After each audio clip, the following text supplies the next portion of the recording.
Chandler, Rich Stein, Liz Golden, Jim Frere, Dave Westmoreland, Mark Jackson, and me for a quorum for tonight's Historical Commission meeting. So I think that's kind of roll call and whatever. And okay, you're gonna have to walk me through because I have. So there's two set of minutes, because we didn't vote on the ones last month. All right. So there's September 25th minutes and July 23rd minutes that were attached. You guys are ready to vote or make comments on those. I found a few things that need to be changed in the September 25th minutes. Page 1, 5A, cooked up should be the band cooked up capitalized. Right below that, Mark Albertson should be Mark Albertson. That was page 2, buildings, Cloder family. Is that correct, David? Cloder Farms. Okay, Cloder Farms. I guess is that spelled correctly though? Kloter Farms. Okay. Okay, so that needs to be changed. C, Munis, is that the correct system? Michelle, I wasn't sure about that. Yes, Munis. Okay, and then number 7, old business 61 Witch should be changed to 61 Witch, like in Halloween Witch. WITCH. Darn spell check. Anyone else have anything they noticed? Not here. All in favor of, oh wait, what do we do first? Tell me, Eric, is it a motion? Yeah, well, a motion to accept, a second to accept, and then we vote. So I move to Okay. accept Okay, as corrected. all in favor? You need a second. Oh, You need a second, second, sorry. Dave. Oh, I think, how about Mark did a second, or Rich? Just fight it over. Okay, and now we'll vote. Okay, so all in favor of that? And I'm No, hold abstaining. on. Hold and on, I abstained because I Damon's wasn't at the abstaining, meeting. and David is abstaining because he wasn't on the council yet, again. Not the council, the commission. July 23rd minutes. I found nothing wrong. Anyone else? No. No, Okay. So I move to accept. second. Mark, you want to second that one? Second. Okay. Jim did. Okay, so all in favor? Great. So that's that. The minutes are accepted. And what's up next?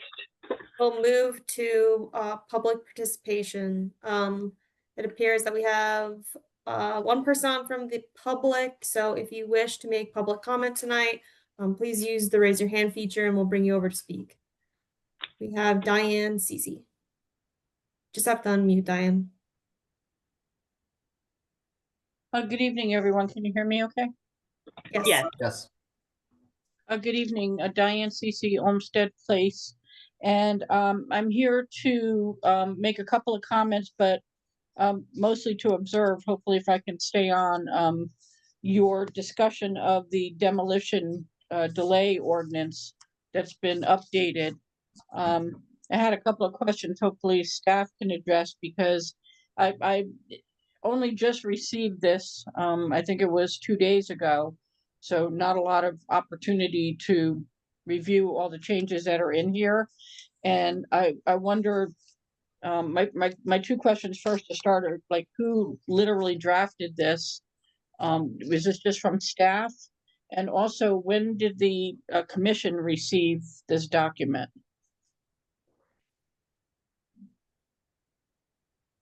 Thank you. I'm happy to answer. And I have some comments, but it's relative to that as well. So if you can't answer, that's fine. Okay. In any event, I think I think there's still, it looks like there's a lot of effort in here to try and get this cleaned up, but I think there's still some ambiguity and some fine tuning to be done. And I'm a little concerned that it's at this stage where on your agenda, it's not just a discussion, but a possible vote. And if you vote to move this forward to ordinance, either as it is, or if you're looking to make some changes tonight, it's my understanding this could go to ordinance for consideration as soon as next month. And I don't think that really gives the public a real good opportunity to review this before it goes over to ordinance. One of the comments that I have is I've been trying to do a lot of my own due diligence on this particular topic, and I've been taking a look at best practices and quite honestly, I've been using my new best friend in the world, ChatGPT, as well, to save me the labor of doing, kind of extensive, time-consuming research on this. But one of the things that I'm finding is that in a lot of communities and a lot of what's considered best practices for an ordinance like this is that the age of the structure itself would dictate an automatic referral from the building department or the enforcing agency, whatever that is in the city. In our case, it's the building department. The age of the structure would trigger an automatic referral over to the historic commission. And that's what I'm finding the most of. And it's one of the things that I as a resident had requested be built into this, because the reason why communities do that and the reason why it's listed that way as best practices is that you don't want to put the onus of trying to figure out whether something is historical for any of the categories that you have listed there, to have that onus put on a resident to determine that, or have any responsibility put on a resident to be able to trigger this process. Because in the absence of a resident taking a look at it, it means that something that could very well be required to be reviewed or recommended to be reviewed could fall through the cracks. So the first thing that I'd like you to consider is that where you've made the modification to 70 years, a 70-year-old structure, and that does seem to be in line with what I'm finding around the country now. Some go out as far as 100, but that 70 to 75-year range seems to be a good standard now. I would recommend that that you consider having the age alone then trigger an automatic referral to come over.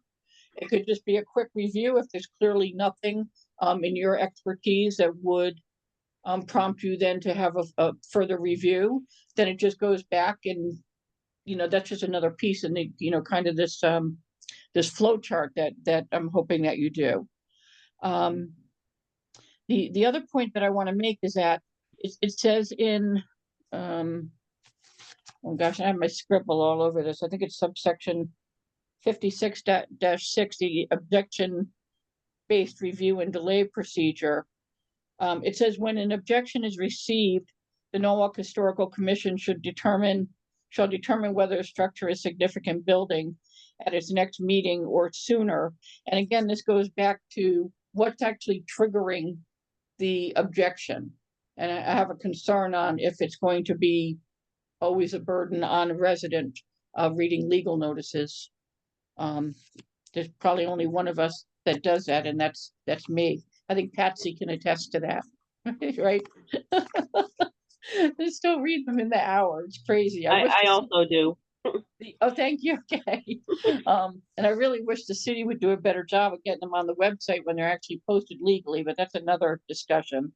So in addition to the automatic review, hang on a second. So I guess part of the question then becomes what actually happened, like what happens within the commission to take a look at a property that you folks on your own would determine whether or not there's any significance versus triggering the next part, which is allowing you to engage a third party. Presumably you'd have a list of 2 or 3 of those that are kind of on retainer, for lack of a better word. I think that's still a little ambiguous in there as well. And I think that I'd like to see, for whatever, oops, sorry. Did you say something? No, Okay, sorry. I think with other third-party reviews, and Michelle's probably more familiar with this than I am, that the city sometimes just has a list that they rotate through. They'll have a list of 2 or 3 professional groups that they'll rotate through, based on either their availability or just taking turns. And I think that would be good to have that somewhere available, not necessarily in the ordinance, but somewhere available to the public so that we know who those professionals are. The part about the fee for a third-party review, I see that you have that in there now in terms of making sure that's part of the annual budgeting.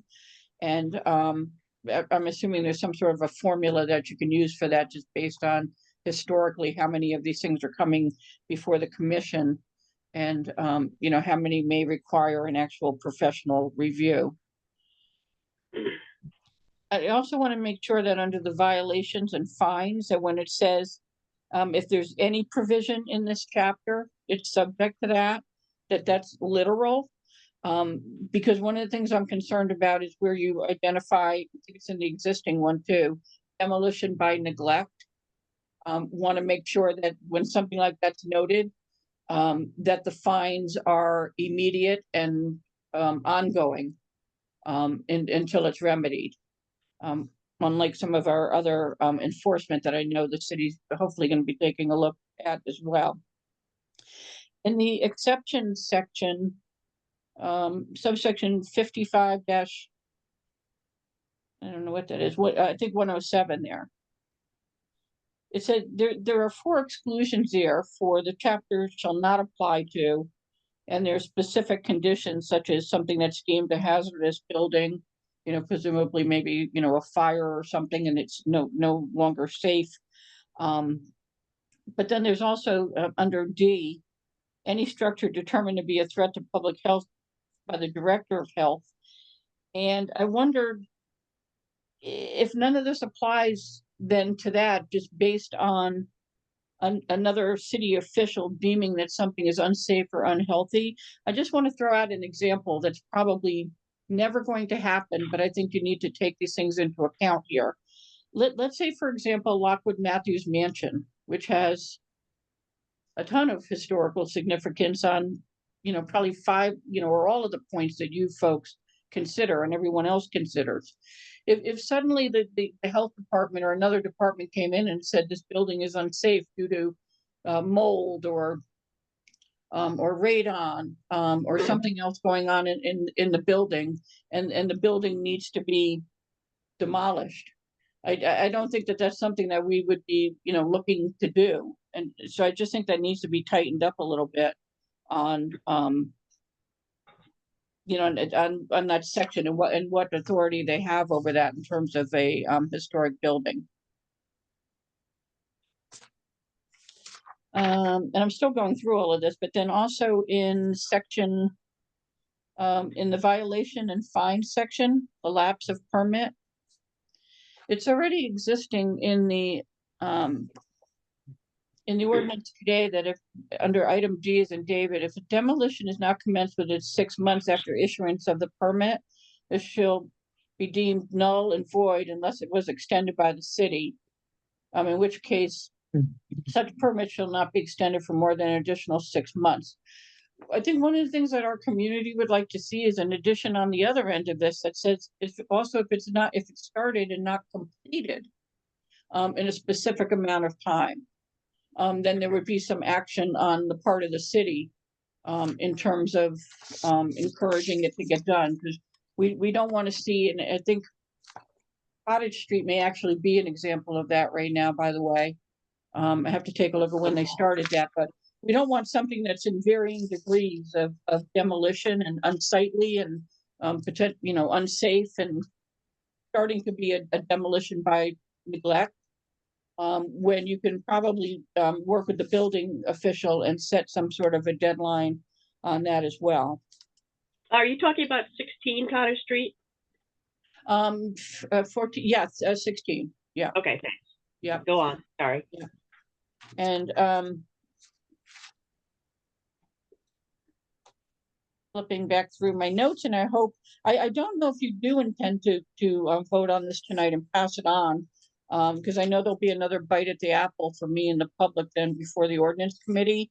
But if you're not inclined to do that, then I certainly would want to have an opportunity to recap some of the rambling I just did in a more coherent email to you folks. And maybe highlight some of the other things that I've just kind of penciled in here that I need to take another look at. And I did say, too, that in some of the other best practices that I've been looking at, and Michelle knows that I've been talking with her about this, I think it's really helpful, not just for the city staff and all you folks, but especially for residents and property owners and builders and developers and anyone else who's listed as an applicant as well. If this thing could just have a simple flow chart as well, a visual of what happens. And the one that I did, actually I ended up doing one in ChatGPT, Michelle, that came out pretty simple. And again, that's my new BFF, just so you know, I'm not hiding it, okay?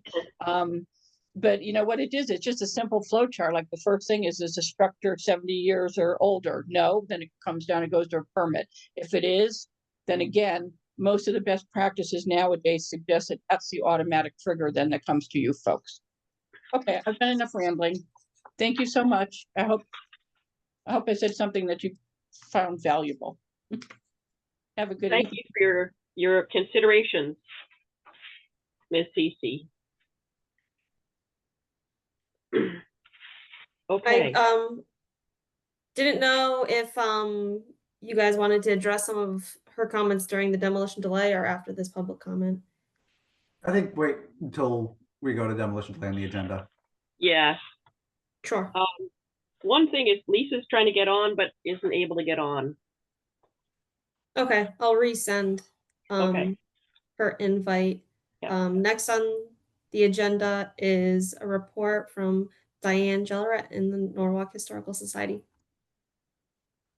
Good evening, everyone. We're getting close to spooky season, which is always fun. I see the city is doing the Halloween fair again. For this month, we're having two events, and we had one on October 5th, which was the documentary on the hidden history of slavery in New York. And we had a pretty good crowd, and I'm glad we did it. Larry Epstein is the film producer, and some of you may have recognized his name based on the fact that he had done a lot of stuff in News 12, and he's been around for the last 25 years. So it was a good session, and there was a lot of Q&A at the end. So I think we'll be thinking about doing things like that again at the Historical Society. I've already gotten other people like wanting to do other things. So we'll be doing that again. So that was October 5th. And coming up this weekend, you all probably got an email and seen other information about the Vampires in Connecticut, which is a Zoom event, and that's going to be on Sunday, the 26th at 2 o'clock. Nick is going to be doing the talk on that, and he was the former archaeologist for the state of Connecticut. This is going to be really interesting. So it's going to be from 2 to 3.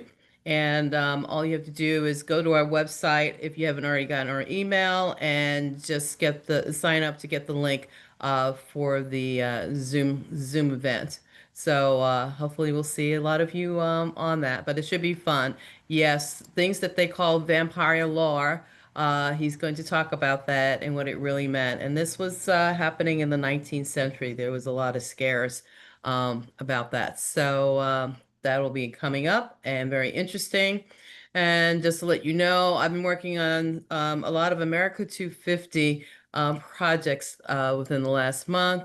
And I want to thank Eric Chandler for taking an interview with some students, journalism students from Southern Connecticut State University. So there's a project going on with the Connecticut Vets 250. They are actually working on a Connecticut Revolutionary War Trail. and Norwalk was one of the cities that was selected for them to highlight for the trail. And so Eric and Ed Eckert on Friday actually got interviewed by 3 students and videotaped and everything. So they're going to be writing content for the trail. They'll probably have them in the video and creating stories.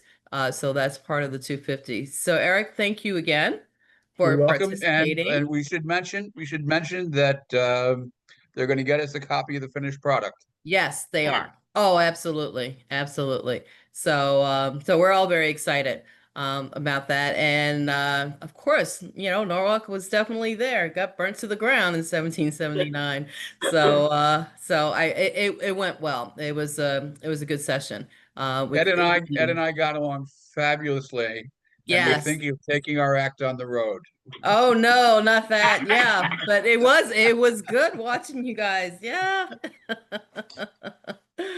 So there'll be more information coming up about that, and as you know that the Historical Society, Lockwood Matthews Mansion, and the Historic Rowayton is working with the Middlesex 250 group, and because part of Darien was once part of Norwalk. So I've been attending meetings with them. They actually have a website up right now that they're starting to list all the events that are happening on their side, on the Darien side, related to the 250. And on Norwalk side, they're only going to be highlighting the 3 of us, the Historical Society, Lockwood Matthews Mansion, and anything Historic Rowayton is doing that is related to the America 250. So just to let you know, Eric, because I know you were looking on their website, it's getting filled up. And once we also create information for them to, like if there's buying tickets or reservations, that will all go on to that particular website. So hopefully Norwalk will have something similar. And we're going to have our first meeting next month on what the city's doing with America 250. So, and the Historical Society, as I said before, is already an affiliate under the America 250 Connecticut. Humanities is in control of that, so we have been definitely involved with and communicating with them. And they also have a website where they're collecting all the information of everything that's going on in the state of Connecticut. So, so that's going to be really coming up very, very soon. And I just want to let you know, they're putting in the new security system in the museum right now. So the last 3 days they've been putting that in. I don't know if you knew that. They're putting security cameras. So we had one, but it stopped working. And with everything going on in the world these days, we need to have more security. So Mill Hill's already done. So there's additional security cameras over there, and they should be completing the museum tomorrow. So just to let you know, so if you notice anything different, that's been added, both on the exterior and in the interior of the museum. And the other thing that's coming up, November, we're going to have a talk by Mark Alberson. Some of you may be familiar with him. He is a historian, and he's going to talk about the militia history and evolution into the National Guard. That's going to be on November 9th. That will be in person at Mill Hill at the Townhouse at 2 o'clock. So more information will be going out on that. And then in December, we are having our holiday open house. And then the Norwalk Historical Society Museum is going to be 10 years old. So we opened, you know, the former Lockwood House as the Norwalk Historical Society Museum, December 2015. So we'll be celebrating that at the same time. So that will be happening on December 7th from 1 to 4. So again, we'll get more information on those things that are happening. I think that's all from me for right now. Any questions? I recommend anything by Nick Bellantoni. I believe I already heard this lecture, but of course, he could talk about, you know, Anything? anything and make it interesting. So Yeah, a lot of people have not heard this lecture at all. I've never heard it myself, and there's a lot of other people, so this is probably pretty timely to be doing this. And we're kind of excited about that, and it's going to be remote, so you can be anywhere in the world and be able to log in. He participated in a CPT program on this probably about 10, 12 years ago. Yeah, that's why I said it's time to bring it out again. And the only thing, and so in December, we're also going to be putting in new stuff in the collection for in the display. So we've got the needlepoint. Actually, I'm in the conference room. We have the needlepoint collection that is up on the walls. It's gorgeous. And we're also going to be doing some repainting, and we're also pulling out new items from the collection for the WPA room. So that's going to be changing over a little bit up there. We are not moving the big mural. The big mural stays, but everything around it may be changing. And again, we're also changing the room color. So so you'll see all of that in December. Great. Thanks, Diane. Mhm. Okay, so next up, I know it's time for Lockwood Matthews Mansion. Hello. Apologies for Susan not being here tonight. She had a conflict this evening. So Patsy and I will do our best, as we always do, hopefully. We had a very successful flea market in September. We couldn't ask for better weather, great participation. All the vendors seemed happy, and everybody that was strolled around the day purchasing things seemed very happy. And on Saturday night, we had our annual gala. It appears right now that's one of our most successful one that we've had. And during that gala, we had a very generous donation given to us by the Brescia family. Patsy's children and grandchildren all contributed and gave us a nice one to put toward our archives and research and some other institutional things. We're still working some of the kinks out in our systems. It's funny you talk about the burglar alarms over at the Mill Hill. We've got like 38 cameras, and every door and window is done in the place. So we're just working through some mechanicals. We've had some issues with the new HVAC, but they're all straightened out. They're bad compressors, bad thermostats. It seems to be the new world, no matter how hard you plan, and supposedly everything's in working condition. And I can't thank enough for the commission supporting and David Westmoreland for the veranda. Looks fabulous. They painted, scraped. It was really needed. It was, in fact, somebody said to me at the gala, who hadn't been outside in a while, said, "You really need to get that painted outside. It looks terrible." I said, "All done." So thank you for your support in that. And Patsy will talk about it. I mean, she's doing, she is focused in since she's been back from summer vacation downstairs with the archive area and that. And Patsy, while you're here, you deserve all the credit in the world, you and the volunteers down there, because there was there's still a lot still to go through, but there was a lot to go through after we moved in. So thank you for that. We have a curator, Alex Cooney, on the 23rd of November coming. And then November 28th, we have a holiday lecture. And then we have our open house on December 14th is our open house. And Santa will be there. Ho, ho, ho. And we hope you can come by and see. We're doing a few little things a few things differently for our Christmas presentation, and we're working through it. That's all I have. And Patsy, you can fill in about the building or anything you'd like to, or any questions after that. Patsy, you're muted if you're. You're muted, Pat.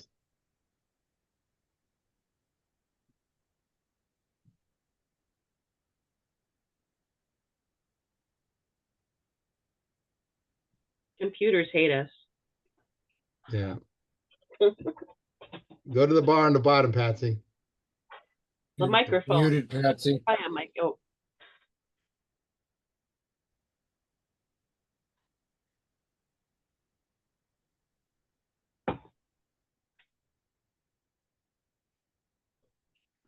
Michelle, can you unmute her? Unfortunately, I can't. I can prompt her to unmute herself, but I don't have the authority to. Should be on the bottom left, Patsy. looks like a classic microphone. Yeah, put your Set pointer audio, down, Click the little button. put your pointer down at the bottom. It comes up when you put your pointer down there. Cursor, mouse, or whatever. Cursor. Curses. Okay, now, Ah, There we go. Yeah. There you go. like something just took over the whole computer, so I couldn't Oh. get down to hit the right button. I was gonna mention, I think you might have missed Mr. Stein on your roll call, so I just, Oh. I noticed that, so. But anyway, on our construction project, we're getting close to the finish line. It still could be a few more months. We're working on the punch list. We still meet we met yesterday, and now we're gonna meet every other week, but with the consigli, but in the meantime, the home team is working on the punch list. And then we're trying to get the final bills in, so we see what might be left in the accounts that have not been used, so that we can aggregate that and work on some what we're calling day 2 lists of additional things that we wanted to do in the first place and didn't think we had the money. So hopefully, and those are for instance, like putting a railing down the grand staircase underneath down into the basement in order to get down into the archives and area, and then the educational room that we created in the basement. So if we don't have that railing, then we just have to use the small staircase in the service area or the elevator. So it's those kind of things that we've got a target list, and as we see what we have left, we will take the next step. The state has asked us to extend the grant period, which on paper ends this December 23rd. And we're in the process of doing that paperwork and getting ready to do our final report to them, which cannot be filed until all of the subs accounting have come in and everybody signed off on any potential liability on the project. Let's see. I don't know if David intended to mention this, but in moving back in, we discovered that the supports for the conservatory are very compromised. And we have started to look into what has to be done immediately to protect it, and then really figuring out how we're going to have to probably rebuild the conservatory that has just come up in the last week or so.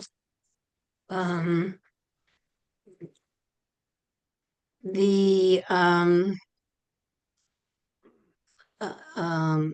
also are working and looking at other potential small projects that we can do on the exterior that we do every year outside of this program, the major program.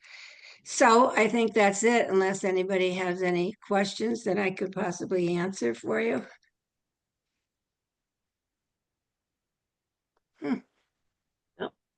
No.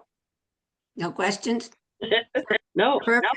Okay, come visit us. We're going to have a wonderful holiday exhibit.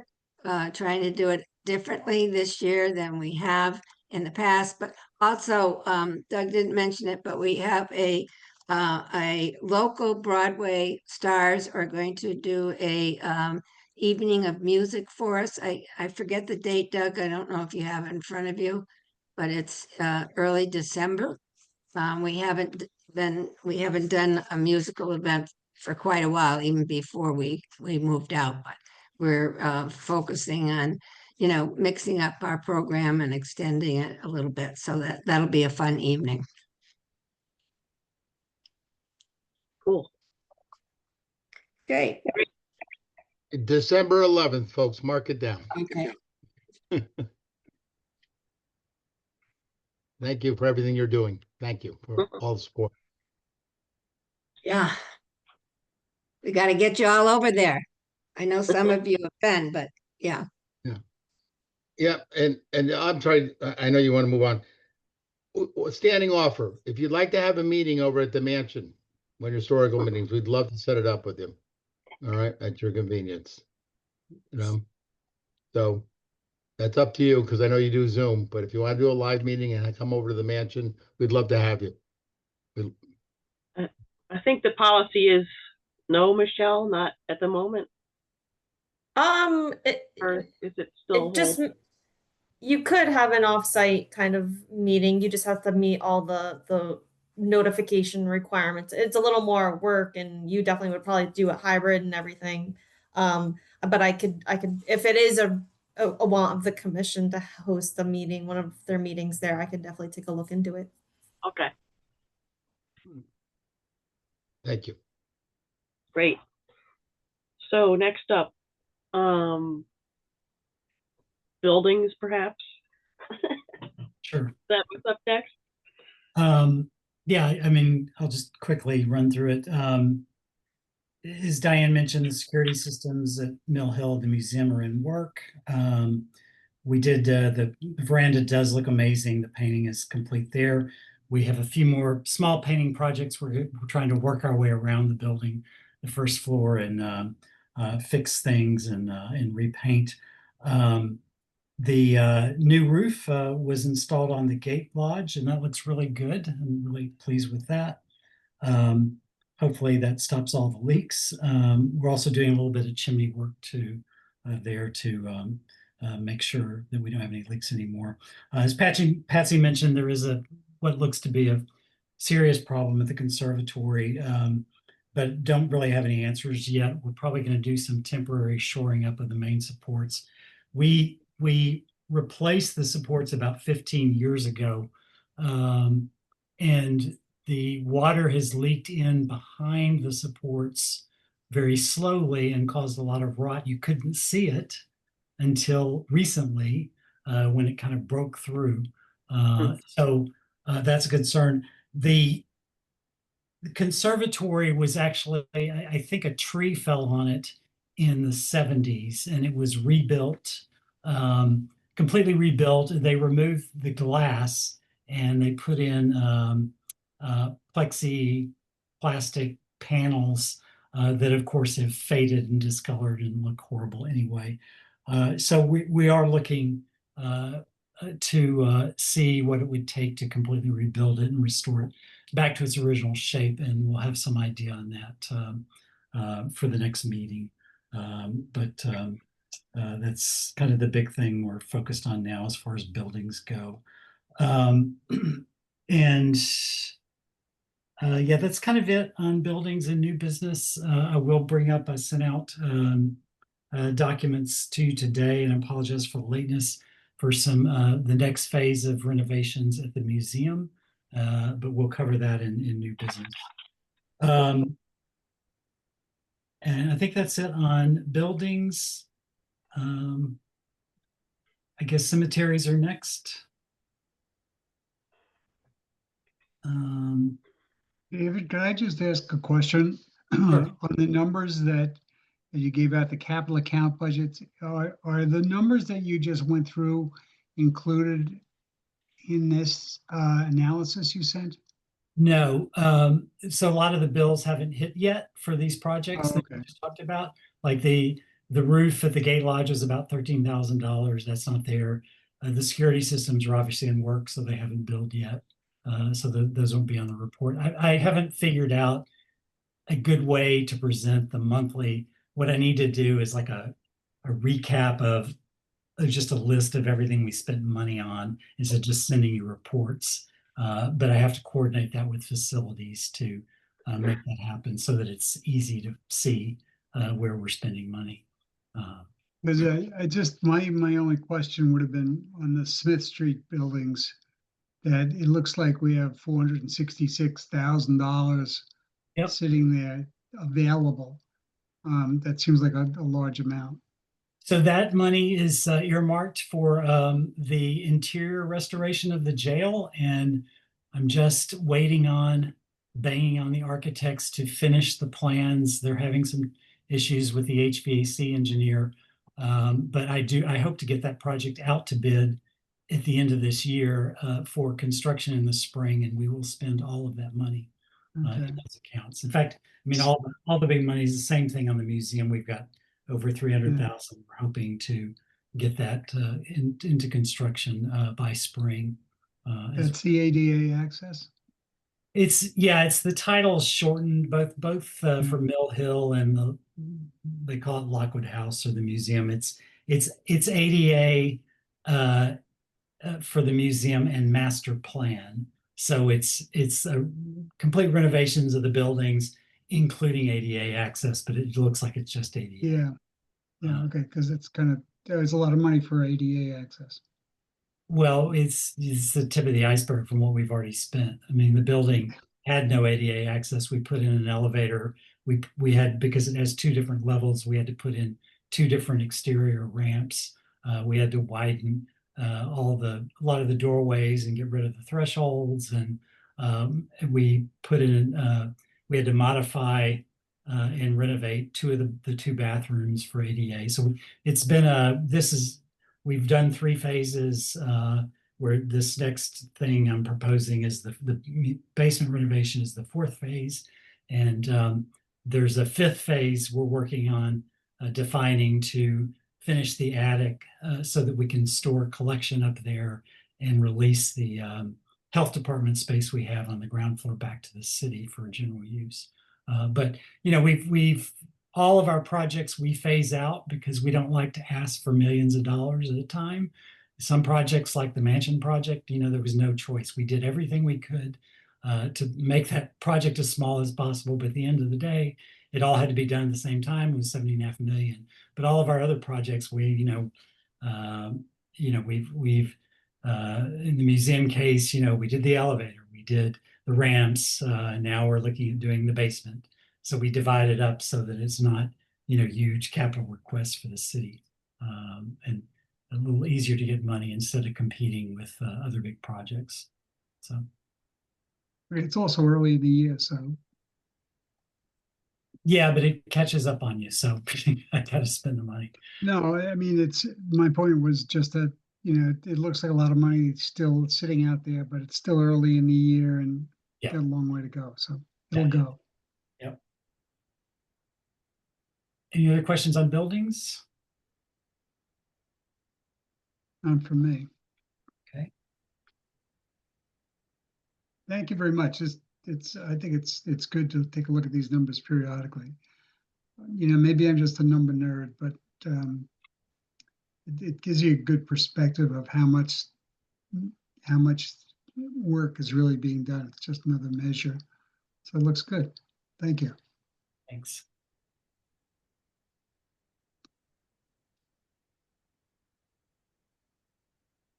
I think next is cemeteries, Dana.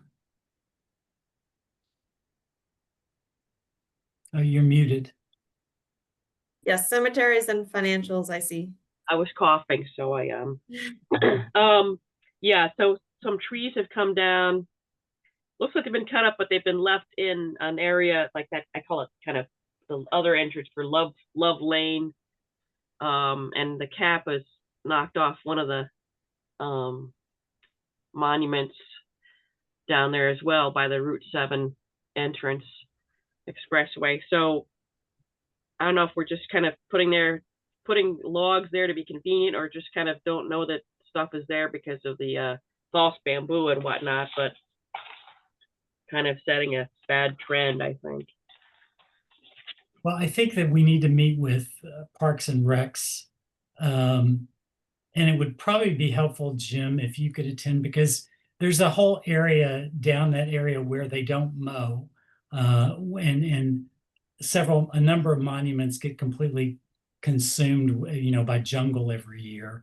And we've cleared it several times over the years and haven't been able to get Parks and Rec to change their mowing patterns to keep those areas clear. I don't care if they, put logs and stuff, beyond the Love entrance caps down Right. the gully. That's fine. But they need a path to get to it, so just dumping it all on there. So we probably need to just have a meeting with them regarding upkeep, and getting them to clear out, the areas they let get overgrown. And I think that would be really helpful. Yeah. And I think that the maintenance has changed. It used to be Ken Hughes, and I don't think he's doing maintenance anymore. So I guess we have to talk to Stowers about it. And I'm thinking, Dana, of Saturday morning of applying D2, spraying D2 at Brookside, if you're available and you want to help. What time? Anytime. What's good for you on Saturday? We're just having our big chili fest at Wait. yeah. So I guess I could do it from like 9 to 10 or something. I think with the two of us, it'll just take an hour. Yeah. To do. Okay. I just want to get it done because we're gonna have to do it Yeah. again. I know that Wendell is planning on doing tours or reenactments or something for the 250th. So I want to get Brookside looking good. Right. And we haven't. Those tombstones need to be. They need the cleaner put on them. It's been years. So it'd be nice. It'd be good to get a coat on before winter, and then we can do it again. So yeah, so let's meet at 9. Anybody else wants to help? Let me know. I'll fill up a spray. Where is the cemetery again? Jim. No, just kidding. It's near now I forget the name of the road. It's Rowayton Avenue. Woodchuck. Yeah, near Woodchuck. Right before that little. Oh bridge. yeah, I know, just before the bridge there. Like it's an easy sliver there to miss. Yeah. It's very historic. It's very historic cemetery. Yeah. Hidden gem. Yeah, it's part of the Middlesex Parish that we somehow. Yeah.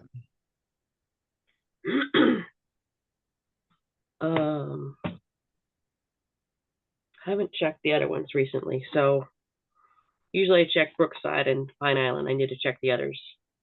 I drive by Kellogg Comstock 3 times a week. Where did I see? Does someone need a flag? I forget where I said. It could have been anywhere I saw a flag messed up, but we only have flags at Pine Island and Mill Hill and Brookside. Okay. Could have been the beach. Okay, so I'm gonna put that down. Nope. So I guess that's it for cemeteries. Bring my D2. I have some sample bottles. If you don't want to use it, I've got 6 gallons left from the from the Boy Scout project, so I thought we'd use that. Okay. And whatever's left, then we'll go back and do. I want to do Mill Hill again. Yeah, it's kind of time passes quickly. See, stones I noticed were getting stuck around trees are now gone and stuff.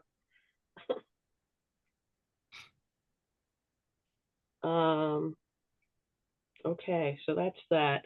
What's up next? Because I don't have my agenda in front of me. Financials. Okay, financials. I sent the reports out to you today. I just got them today, and I haven't gone through them in detail, but which I will do. But if you have any questions, I can try to figure out the answer.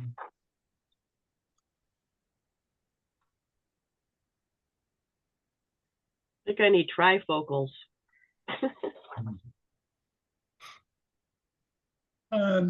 Just one question. What does other professional services cover?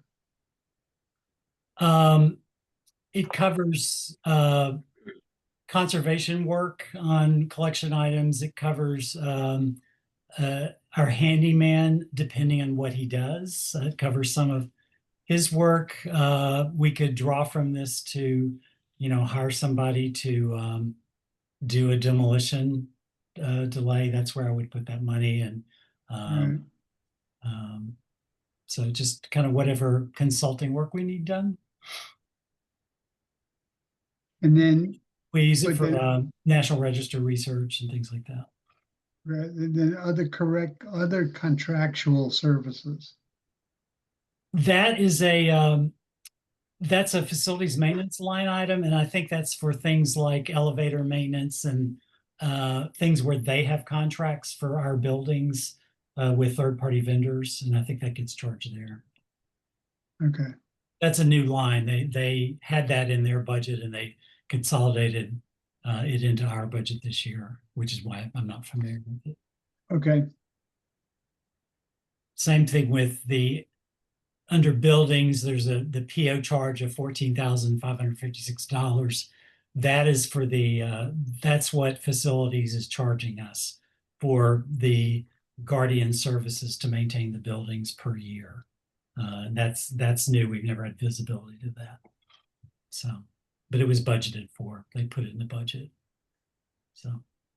okay.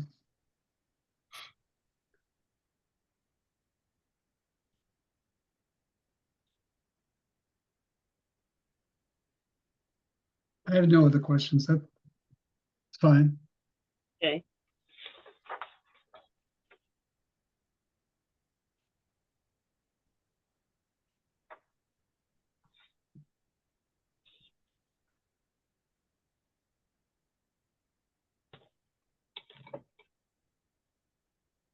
Dana, would you like to go to the next item? Yes. Okay. So you had me put on, so this is new business, discussion of Pine Island tree removal, and then a discussion of, this was more generic, but I think it was targeted on a situation, but discussion on demolition signage, maybe timing of that. Those are the two items that were kind of discussion points you had. I think we already just covered the tree stuff with David, right? Yeah. So yeah. So yes, demolition signage. I've just noticed in my neighborhood, is 80 Highland had a partial demolition, but there was no sign up, which seems to set kind of a scary precedent for me, or I think all of us. I don't know if they're taking down the whole house or not, although they did have firefighters practicing on it the other day for skills training. Also, 61 Witch Lane, originally was an 1890 house that was built around it in like the 80s, the 1980s. And they started working on it, and there's no signs up. They actually removed the 1890 portion first, and maybe a month or two later, I think Lisa might have been following this also more closely.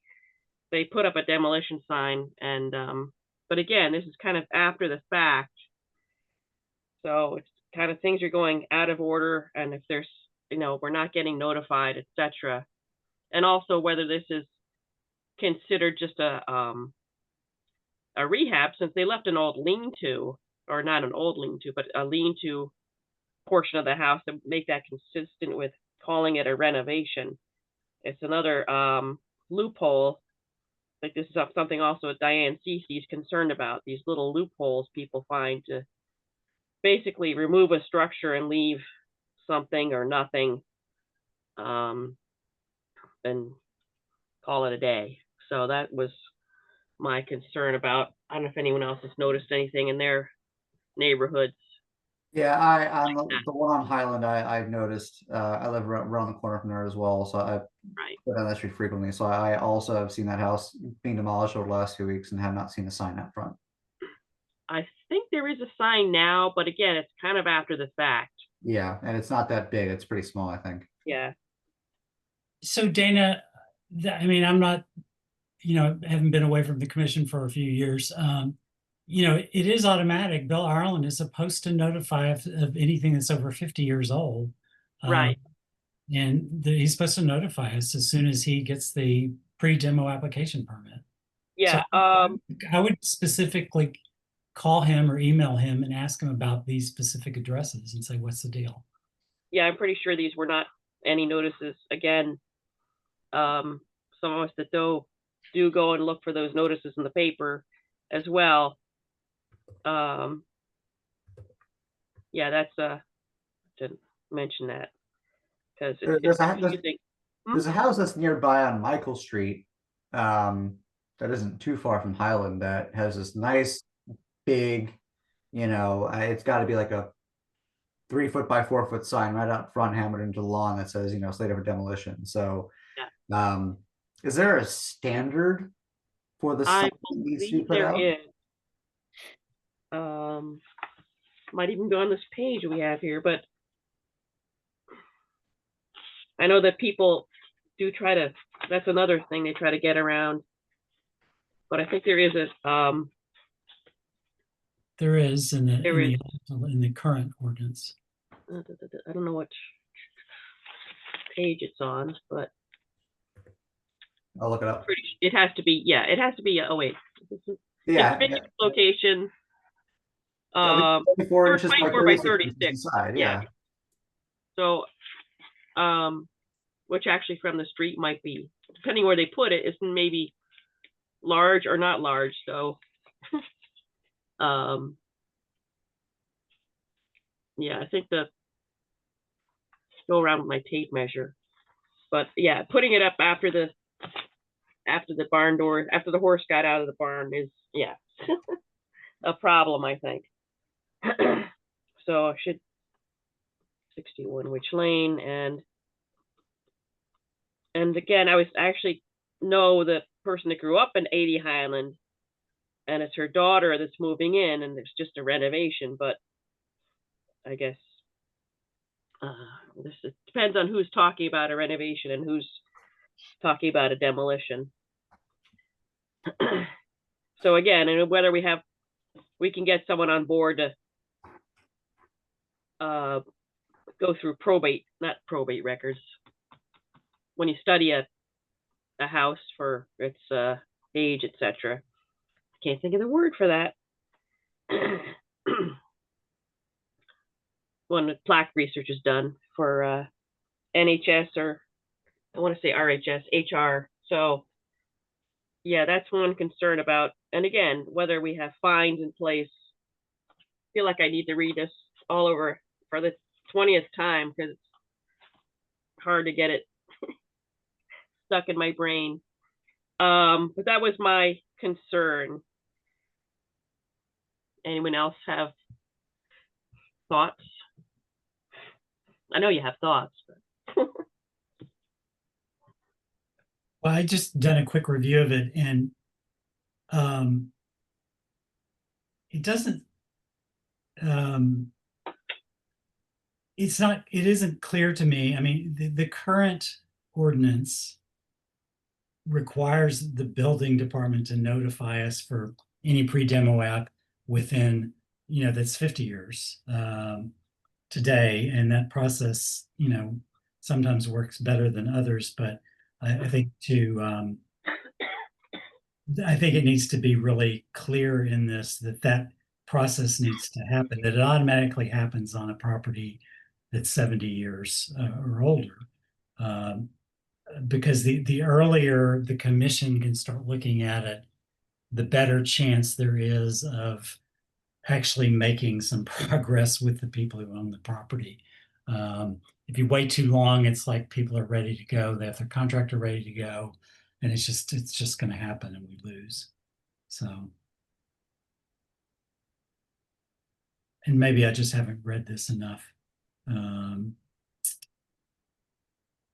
The proposed amendments really don't touch on 55.5 B3, which is the signage part of the ordinance.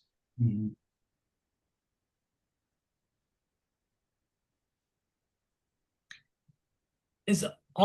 I'm curious because this went already to ordinance, right?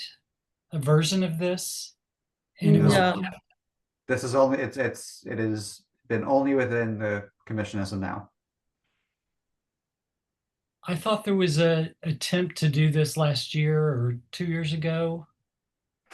There was one that was done about 2 years ago. And it was changed probably about 2.5 years ago.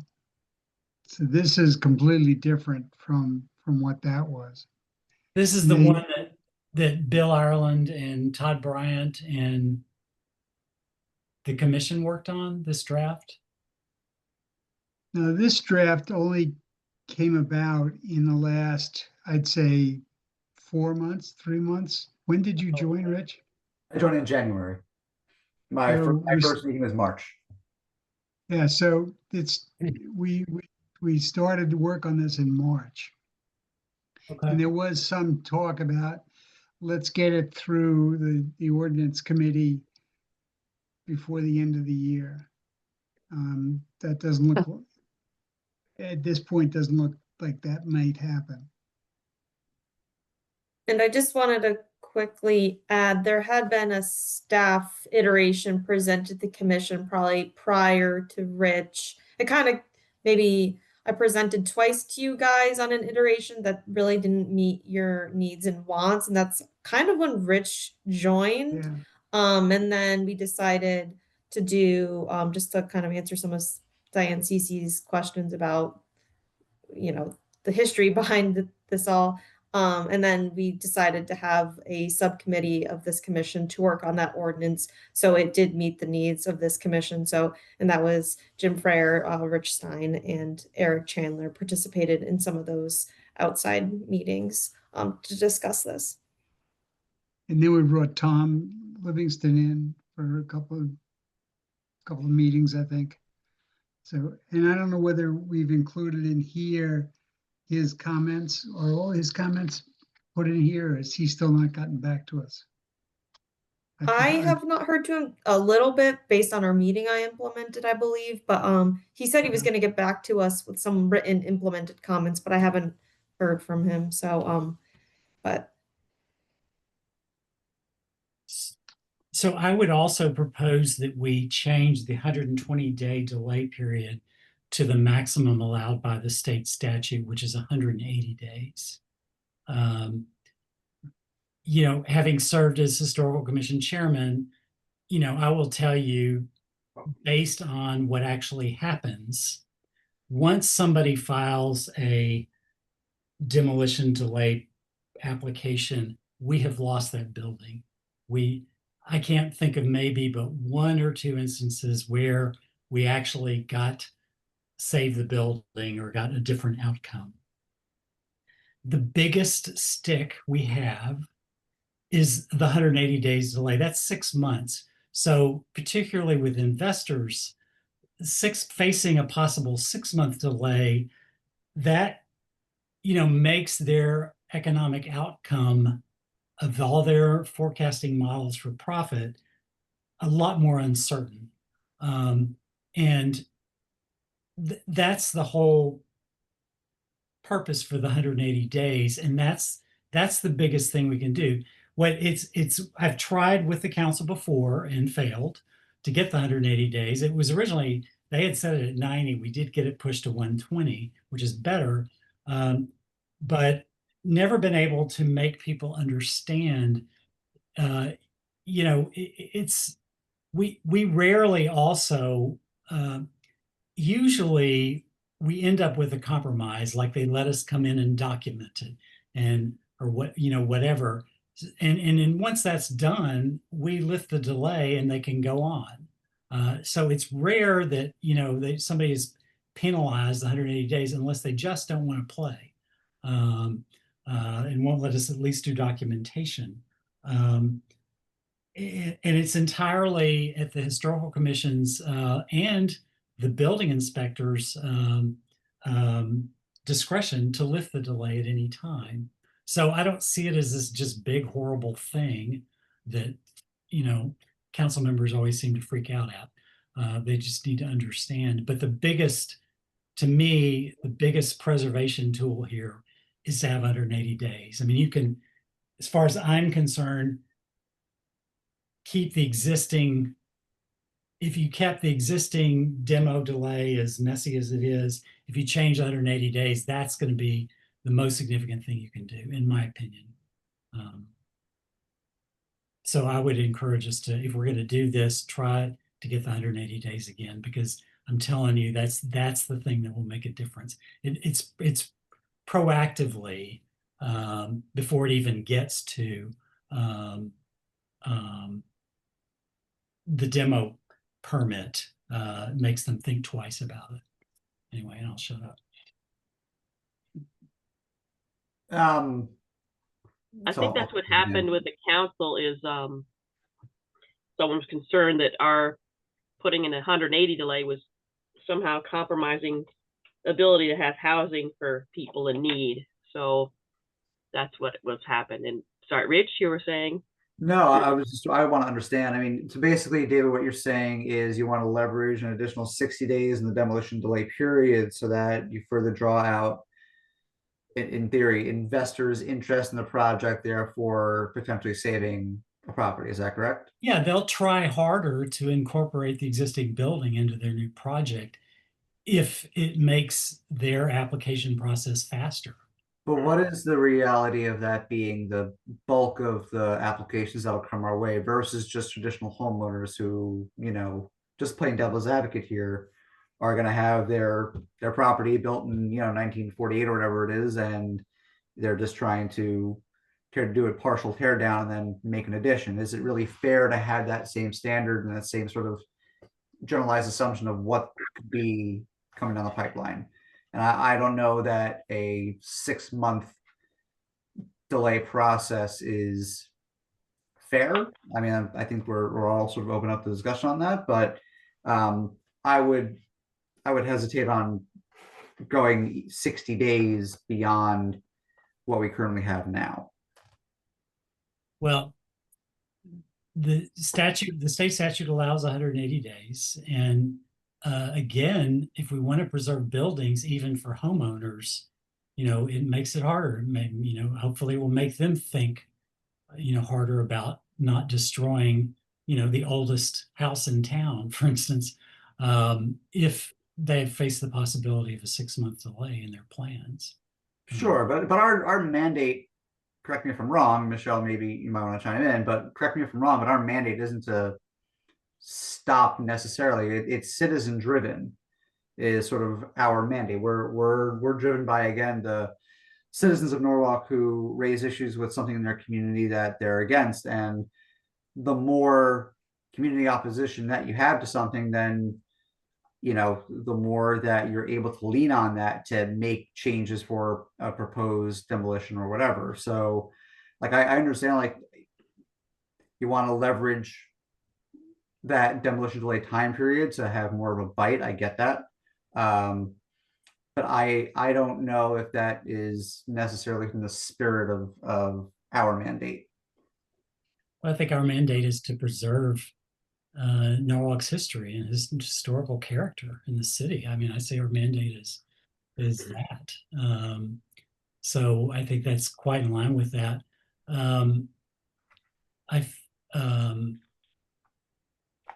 was going to make another point, but could I just jump in here? And I wanted to add something that I think some more perspective is that when I first joined, I noticed that when a delay was a hold was put on, and we had a situation where this commission was not acting very quickly. And you could easily go 60 days without anything being done. And I think that part of the thinking with going to the 120, I believe, was to say, hey, wait a minute, we've got to get our act together and make sure that we take a look at this stuff and come to a decision. Or, if it looks like it's a historical building or it's the oldest building in the city, and we want to preserve it, we ought to do something about it, rather quickly, and let the contractor or the homeowner, whoever is filing the request, know that this is a serious thing. And that's how I think we started getting into the getting, you know, an outside review. If we got an outside review, you know, clearly it's probably going to take 180 days to get going.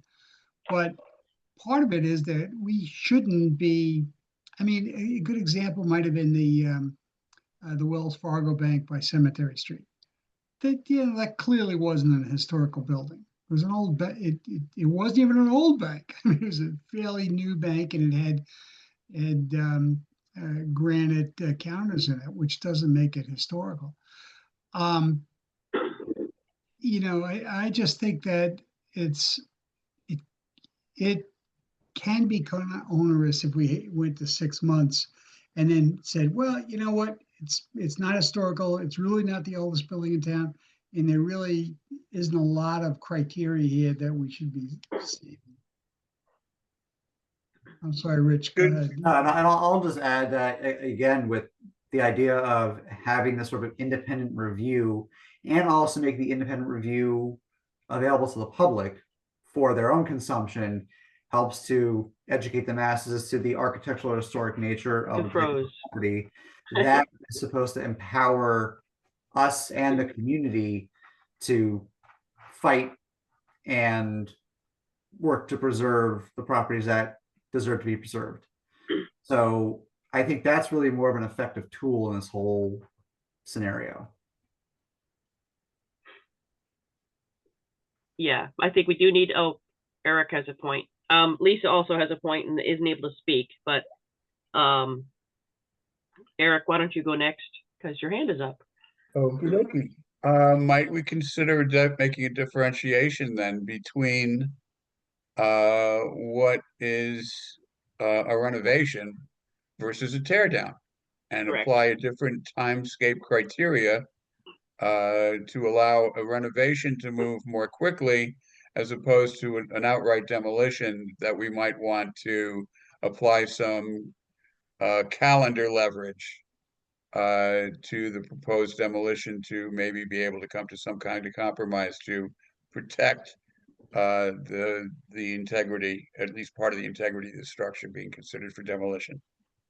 I think when you look at reno versus demo, it can be a fine line. A renovation can completely, you know, especially on the exterior, can completely remove all the endearing architectural features that make something historic.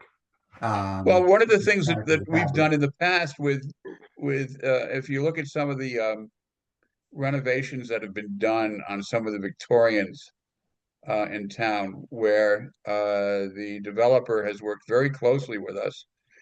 They've not only maintained the integrity, the historic integrity of the building, they've restored some of the historic integrity of the building, but we have allowed them to add on to the rear, where the addition is constructed in such a manner and such material that it is in keeping with the original building. So there you have a renovation, which is an enlargement of the original building.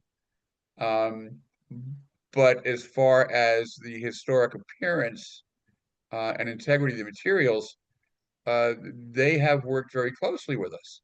So it's not necessarily the case that a renovation requires removal of the historic parts of the structure, but rather maintaining the historic parts of the structure in order to achieve the type of enlargement that the developer needs and wants in order to recoup his money and create more rental housing in the community.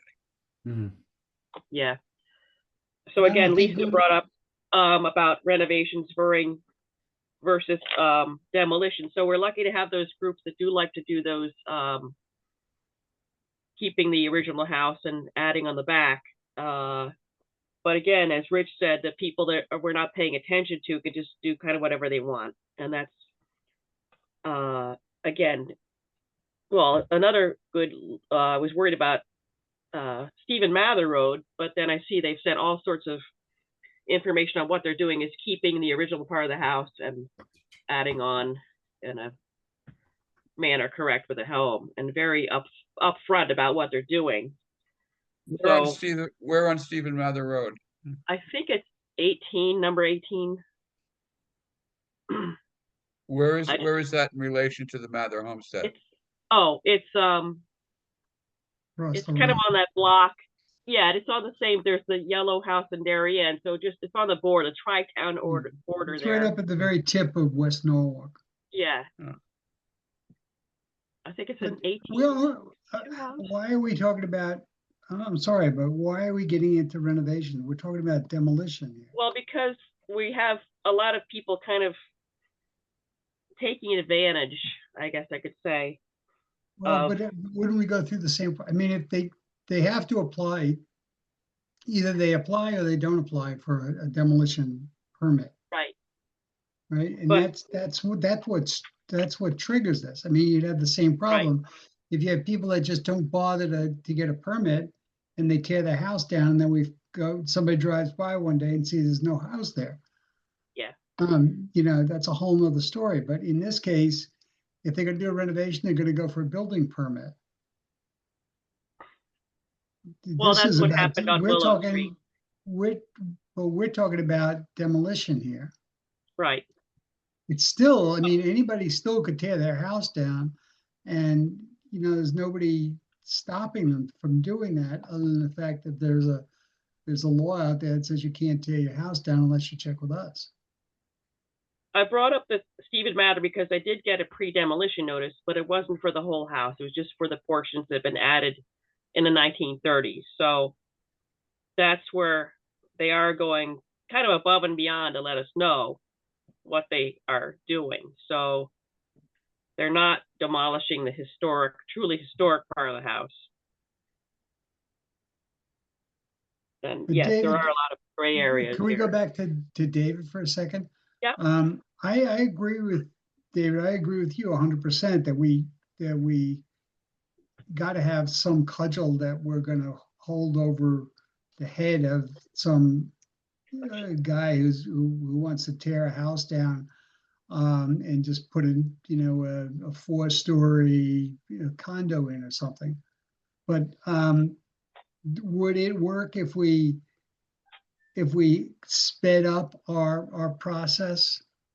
Because I think my feeling was that it was the fact that we weren't acting very quickly on these things. So, you know, we have to get noticed, and then, from the building department, Yeah. number one, and then we have to have a meeting, and we have to vote on deciding, do we want to, hold a hearing? And I know, at least, have you guys held a hearing? I mean, when's the last hearing that we've held? We had one guy that was changing some architecture of the outside of the house on East Norwalk, in East Norwalk. And Did you hold a public hearing? That was the last public hearing I no, remember. Am I on speakerphone, Dana? You are, but I don't know if anyone else can hear you. Okay, Yeah, really I can hear you. Okay. all right. So I'm just saying, I just been wanting to say that we are talking about two completely separate things. And unfortunately, we don't have protocols in place for renovations. And it's the renovation piece of this whole thing that's been I can't hear extremely anything. concerning. I'll have to repeat what you're saying. So Okay, renovation is being abused, is what you're trying to say, I think. well, yes, and it's a completely separate item than demolition. yeah. People are abusing. I didn't say people are abusing. Okay. I will, but yeah, but they are. But Yeah. But what's happened in Willow, in particular, Yeah. was to be a second floor renovation, and they came with a large excavator and crashed the whole second floor. So, oh, gee, we need to take down the whole house. Right. So that was That was probably blatant. intentional, but we don't have Okay, but proof of wait, that. there's But yeah. there's nothing in place for renovations, inspections going a little bit more when, especially with a sensitive structure, that will prohibit that in the future. And that's what happened on Witch Lane. Witch Lane was going to be a renovation, and then it started, and then they changed it because the historic part wasn't such a large percentage of the house, and then they changed it into a total demolition. Yeah. So at So least, this is like a backdoor way of demolishing a house. And I'm not clear on, what we're doing to prohibit this in the future. right. So I think what we probably need to have, as Jim said, a cudgel. We need some sort of signage. So Willow Street and Witch Lane had simply filed for renovations and instead used the percentage rule because the building part on Witch Lane is probably 75% addition. So that kind of canceled out the 1890 part of the house. And Willow Street was just probably intentionally doing what they wanted in the first place. But unfortunately, on the oldest house in Norwalk, and there's no fine set up to punish people for that. Well, kind of yeah, thing. and there should be a historic eye on when it's a historic house being renovated. Not What just the is- usual renovation sign-offs. Right. Rich is saying, What, sorry. what is the process in terms of getting a permit between demolition and major renovation? Is there a difference for the building department? Good point. There are two different kind of demolition can go completely separate from the building department. So somebody can apply for demolition and then essentially not do anything. So maybe we need to kind of reframe demolition delay to mean and cover potentially a larger array of alterations to properties. So major alterations and or demolition delay, where you have people who are trying to skirt around the demo delay by calling them renovations, and meanwhile they are demolishing whole stories or rears of buildings, whatever it may be. But anything within the 70-year period for major structural changes to those buildings needs to come through us. Yeah, those are good points. I think you got to have a discussion with the building inspector about the process and how it would work and how we could incorporate that. Yeah, and it would also be great to get a report from buildings as to how many times this has happened. And I'll Well, I think just I point think the out, whole idea of this of what the subject we're talking about is the ordinance, is that maybe we have to put this thing on the shelf and decide is it, do we want to take a look at everything that's over 70 years old and look at the building permits and determine whether there's anything historical about it that is going to be a problem? Because we can approve, let's assume for a moment that everybody agrees that this ordinance that we've got in front of us is perfect in every way, and we go ahead and we approve it. We still have the situation with renovations, and that seems to be a problem that we haven't addressed as yet. So I'm looking at the definition in the draft ordinance of demolition, demolish, or demolish, and it includes any wrecking activity directed to the disassembling, dismantling, dismembering, and or razing of the exterior of any building or structure or part thereof. But it continues, the term shall not be construed to prevent the ordinary maintenance or repair of any building or structure or part thereof that does not involve a change in the design thereof, including without limitation the replacement of windows, doors, siding, or roof. So Rich, excuse me, but did you say dismembering and or razing of any building, or did you say and or razing of the exterior of any building? Of the exterior of any building or structure or part thereof. So somebody planning a renovation that would affect the exterior of the building would fall under this ordinance? Yeah. That's how I read it. Yes. Okay. Michelle, I you were mean- saying something before? You remember? No, I was just gonna point to that definition, and there is a definition of part thereof. Okay. So there's some thresholds that are built in already, but But it covers, it covers the theoretical renovation, right? Like it should follow, it should fall under that. It Yeah, should. right. Unless we need some legal counsel to take a look at that and confirm. yeah, we could double check with Brian. He's had eyes on this for a while, and also I know Bill Ireland.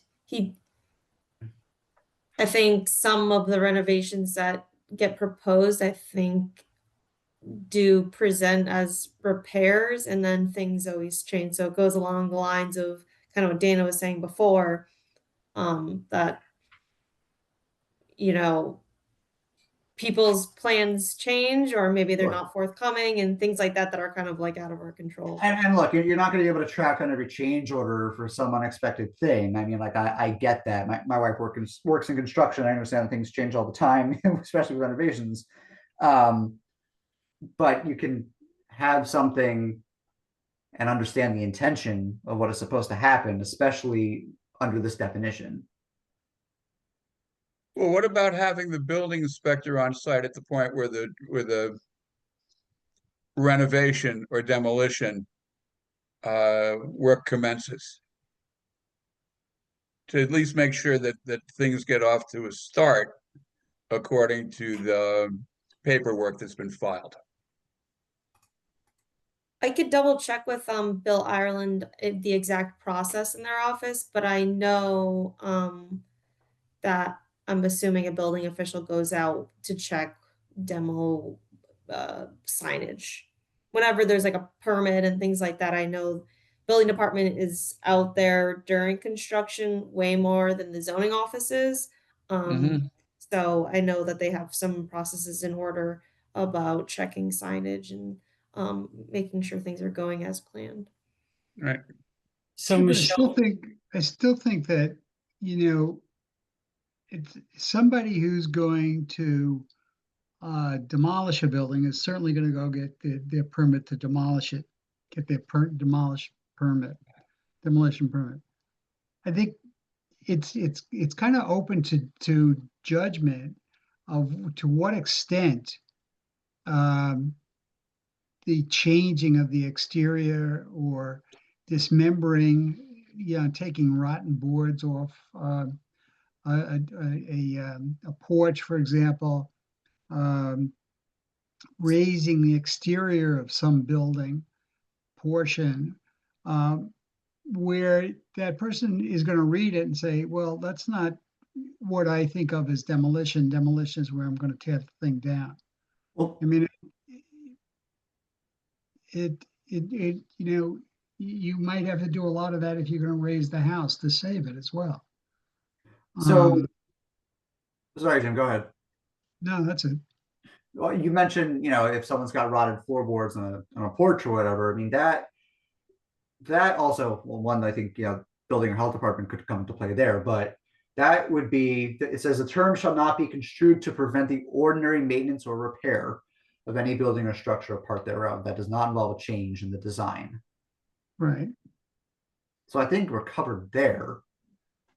But maybe, I mean, maybe it's just something as simple as adding significant alteration to the definition of demolition, demolish, or demolished, and incorporating that term throughout the draft ordinance.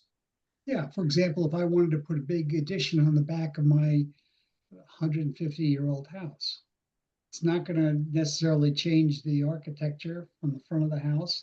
Maybe nobody even sees it in the back of the house. Maybe I don't even have to, you know, I would not think of getting a demolition permit. Or maybe you're right. Maybe we don't call it a demolition permit, it's just part of a permit.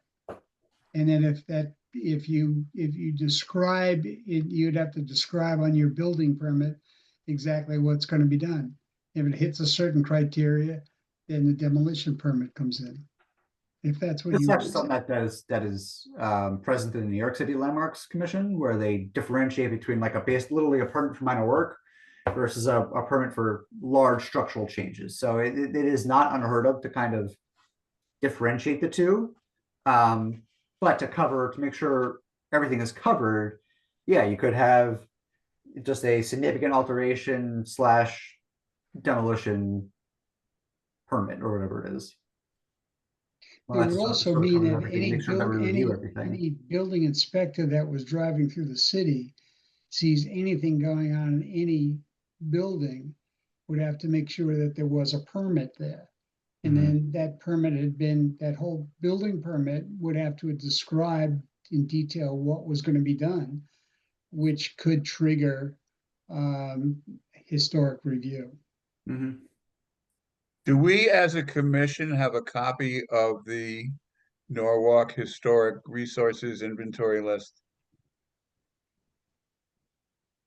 that we could access to cross-check against any demo delay requests that come across us? It's at the history room at the Belton Library, but it's not complete. You know, it's only the areas that we've surveyed, which is just a fraction of Norwalk. Yeah, but at least it's something to put our eyeballs on, at least to start, and then update as the inventory process goes through. Yeah. And that's also the purpose of like having the sort of private, the independent review, where you now have all the records. Someone does it independently. Now you have that becomes part of the public record and can be added to the inventory list. It's not already there. Michelle, I've gotten text from Todd Bryant. He would really like to see if the commission thinks that's okay. I see that also Diane CC has got her hand up too. Would we like to open public comment back up, Dana, in commission? Yes. Do we need to make a formal motion? Oh, yeah, we should do a. Okay, I move that we open up the meeting to public comments for another session. Hold on. You got to be careful here that, you know, if it's going to be public notice, and you're going to essentially have a hearing, then you've got to have some public notice on that. So we haven't had any public notice for a public hearing. Well, I don't think that if this is just comments, I don't necessarily think that. That comes at the public hearing is when you have comments, you get some arguments, you have a lot of discussion. All right. I think maybe I'd love to hear what Todd had to say. Don't get me wrong, but then you're going to open it up for many people. Anybody could do it. But on the other hand, we haven't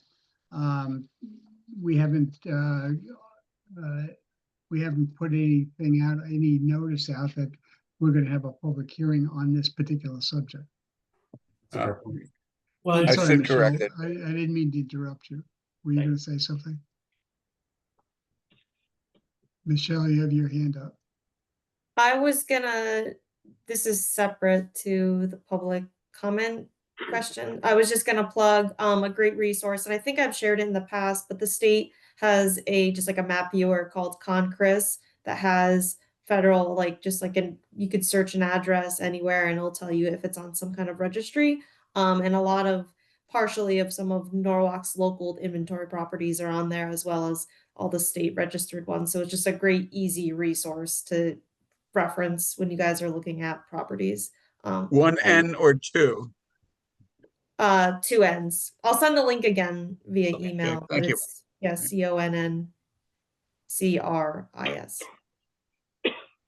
Michelle, is there a medium for members of the public who want to submit comment if we're not able to open up the public meeting, just to, like an email or something, can email you or?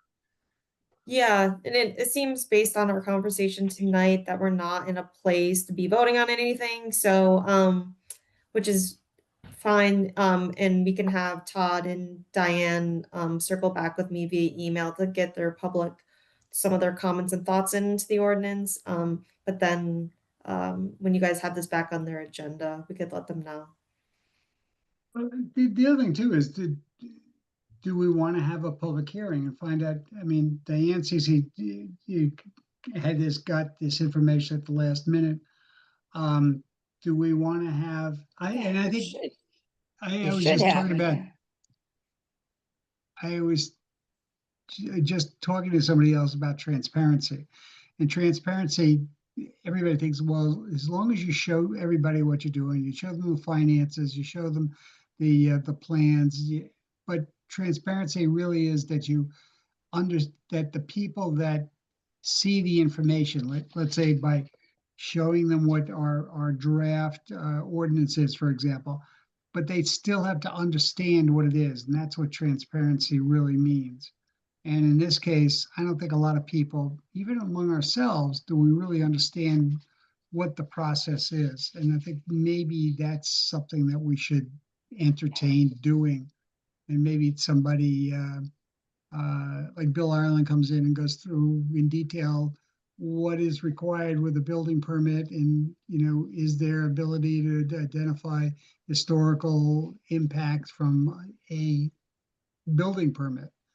I think that's really important here, because all we have to do is, like Diane, and I think Diane Cece kind of hit it on the head. She started looking through this thing and has all sorts of comments and observations that are relative to what we're talking about.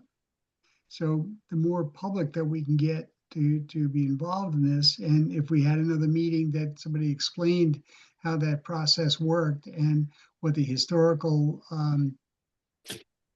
links to it would be, preservation wise, that might be very helpful for a lot of people to find out what we do now versus what we're trying to do.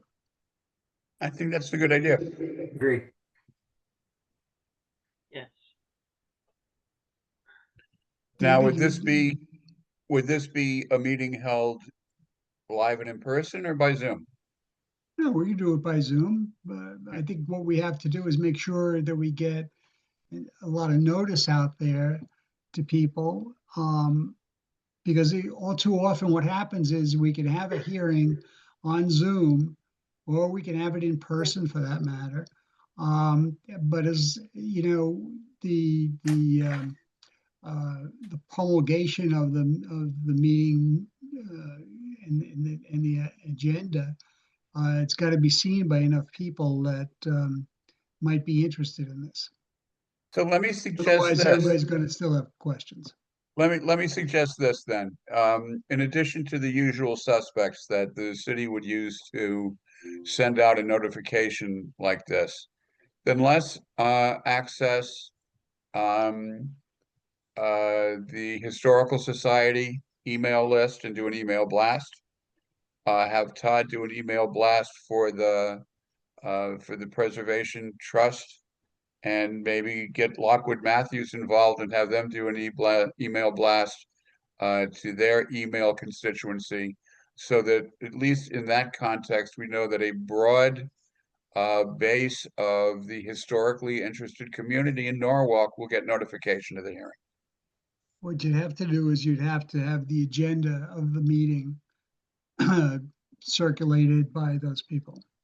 Yeah. You can't just put a flyer together and say, we want everybody to come. Look, gotta be- understood. We do it according to Hoyle, but I think that's a way to enlarge the community. David, what do you think? Is that something that makes sense? I think a public hearing would be good. And I think, having expert witnesses like Bill Ireland, Todd Bryant talk about, set the context might be helpful, and then have a public hearing. Yeah, I think we should do that. Should I make a motion? Please. I move that we have a public hearing on this. Second. All in favor? Okay. Aye. Thanks, Dana. Now, should we set a time frame? I mean, do we want to try and get this done before the holidays, or wait till after the first of the year? I'm of the mindset You that just, it's something's got to go out to the public. It's got to sit for a little bit, give people a little bit of time to, just read it and then come to us. I mean, I've been into scenarios where, an agenda or materials go out 2 days before, and then you have the public hearing. There's not a lot of time, so. No, Exactly. definitely not sufficient. Right. So I think something's got to be put out there, and we can all strategize on the best way to do that, most effective way to do that. And then announce simultaneously a public hearing. I mean, I'd rather get it done sooner than later. We've been dragging this out for 2 years now, so I mean, I just want to get this over with. We have the draft, just put it out there and set the meeting. I mean, it does, I know that it takes some time to do public notice for a public hearing. I mean, that was always one of the challenges for doing a hearing. I think the soonest I could, if I really worked hard, I could get a public hearing for a demolition delay. It took at least a minimum of 6 weeks to get it scheduled, to get the notices all have to be done just so, and they have to be within 6 days of the hearing, and on and on and on. It's just a nightmare. Well, we But could do we have it. Michelle for that now, so Well, we could do it for our next meeting. Get a clean draft out into the public, and then Yeah. simultaneously announce the hearing. yeah, I mean, it's just a draft. It's Yeah. not like, this is it. Yeah, throw spears at it or whatever. I mean, that's all. I mean, based on the conversation tonight, I think the current version of it could use some tweaks, but Michelle, I guess could we take some of the insight that we've gotten tonight, make additional changes, clean up the version, and send out a clean one and announce a public hearing for November? Sure. I think it's definitely doable. I think just one question I had, I know Jim spoke about like kind of an educational piece to it. So there's the demolition delay proposal and kind of hearing, but then we wanted maybe Bill Ireland to be there as well, who would kind of walk everybody through the permit process. So that would be kind of one and the same, or So separate? I would actually recommend you have a public meeting. Public hearing can be all in the same meeting. Yeah. And so you have a public meeting to have that initial discussion with everybody listening in. You move to a public hearing, and then that allows for the public input.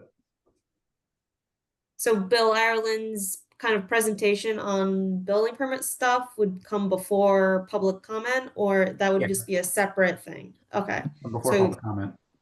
So the commission and Bill Ireland will present kind of the ordinance, and then you guys want to have, you'll open it up to the public. That's Yeah. my thinking. Everybody else agrees? And this would Yeah, be I think- separate from our regular commission meeting. No, we could do it at the same time. You can just keep the agenda clear from everything else. It would be a one item agenda for that evening then. You Sure. just make it I separate. mean, yeah, you could make it separate same meetings night. too. Yeah, The next 'Cause month. I'm just seeing, I'm November just seeing 19th. I'm just seeing with large public attendance and participation that it could be just a very long meeting on that one topic. well, it could be a long meeting depending on how many people showed up. Yeah. If you want to have it in person, we could do that too. If you have it online, it's probably not going to be as many people. Well, if you have it in person, I'd be really surprised if we got a lot of people to come. I mean, this in the last couple of years that I've been on the council, when we have a public have a hearing, unless it's something that you'd be surprised what gets people to come out with their pitchforks. The next meeting is November 19th, to give an idea. So people are sort of shifting into holiday mode then, but we have been, this has been kind of not stagnating, but as Mark said. Yeah.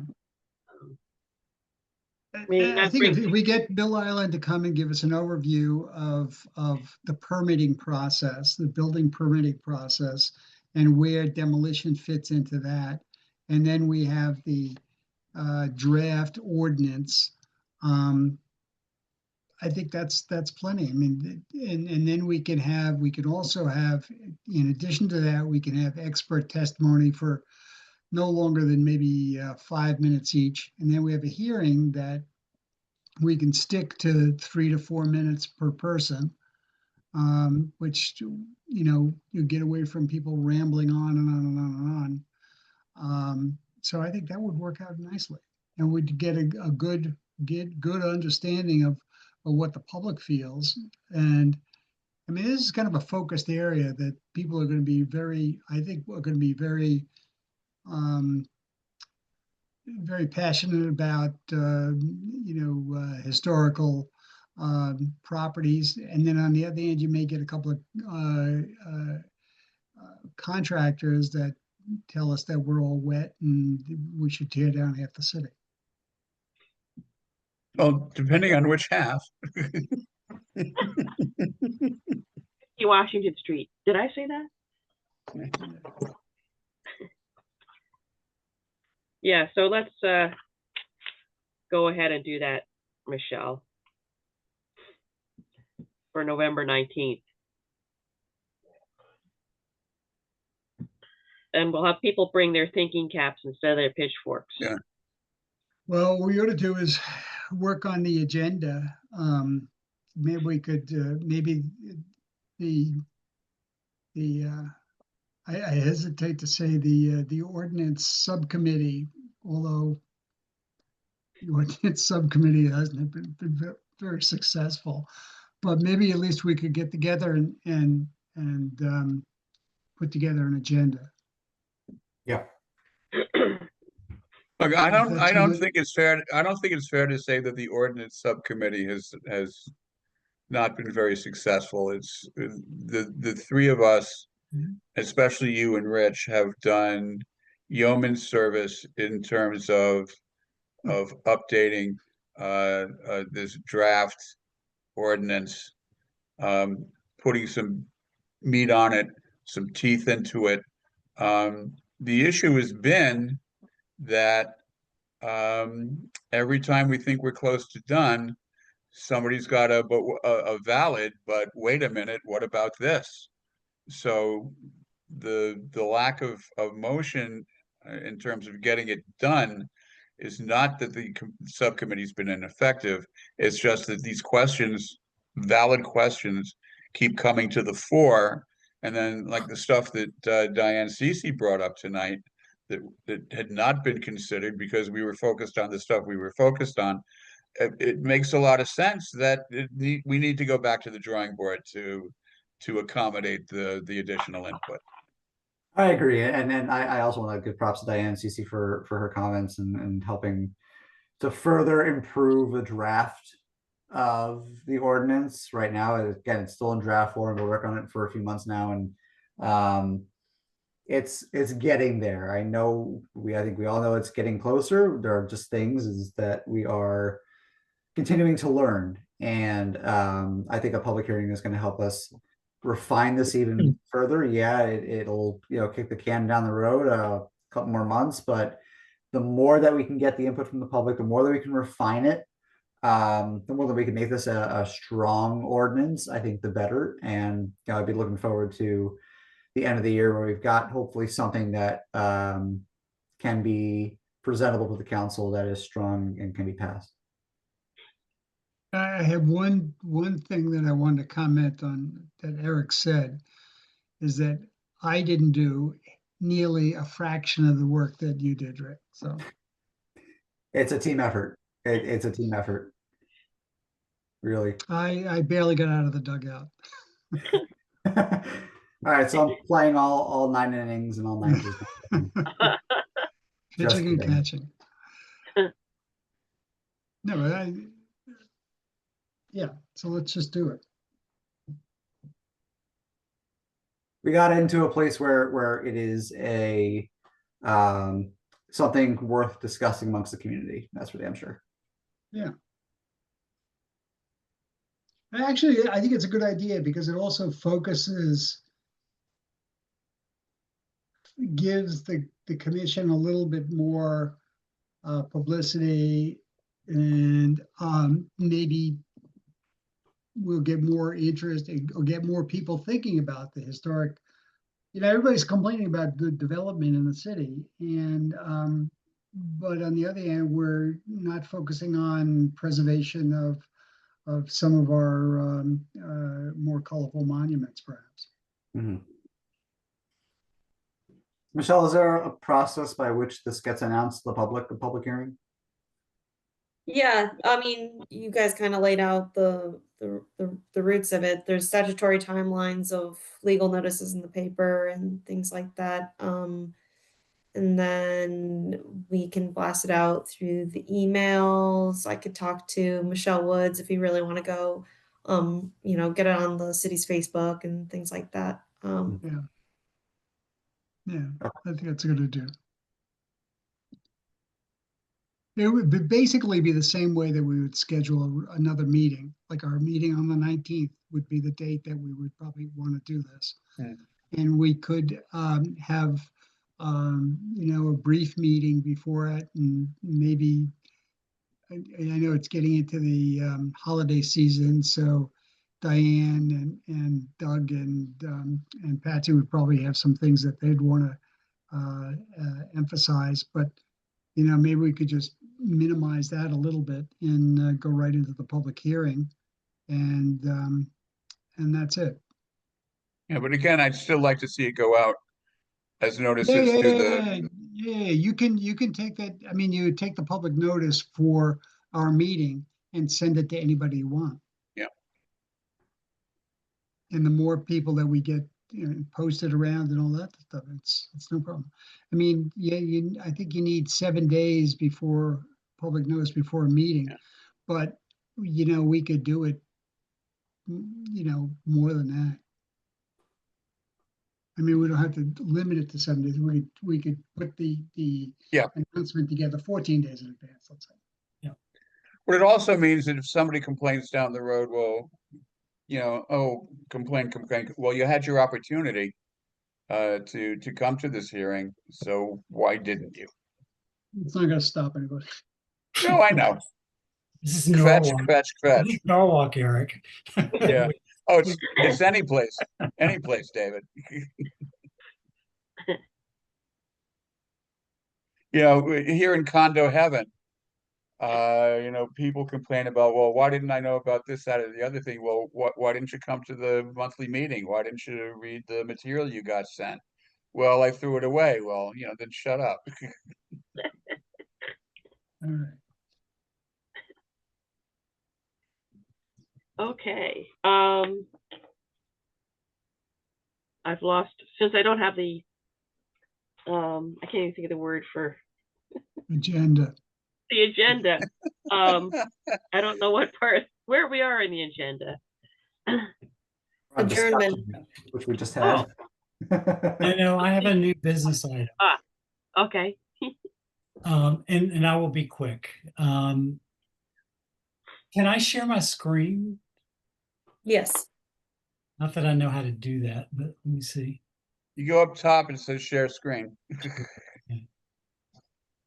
It's actually down at the bottom. It says share. Oh yeah, the green with an upward arrow.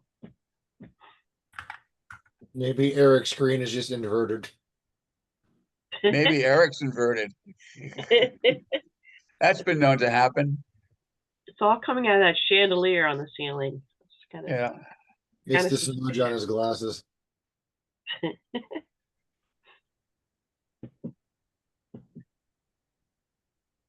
Yeah. It's that thing right next to the raise your hand. Yeah, I just have to get permission in my Apple. Then you got to figure out the other thing you want to share.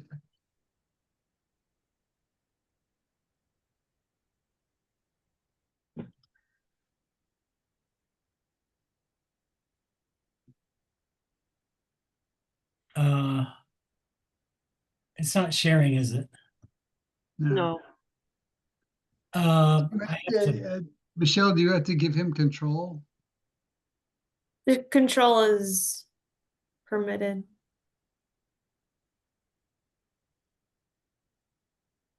Ah, and you Yes. said, Okay, yep. okay. So, I had Michelle sent this out to you this afternoon. I'm sorry it was late. I had trouble getting it exactly what I wanted, but this is just to give you a preview of what we're planning for the museum renovation. As I said earlier,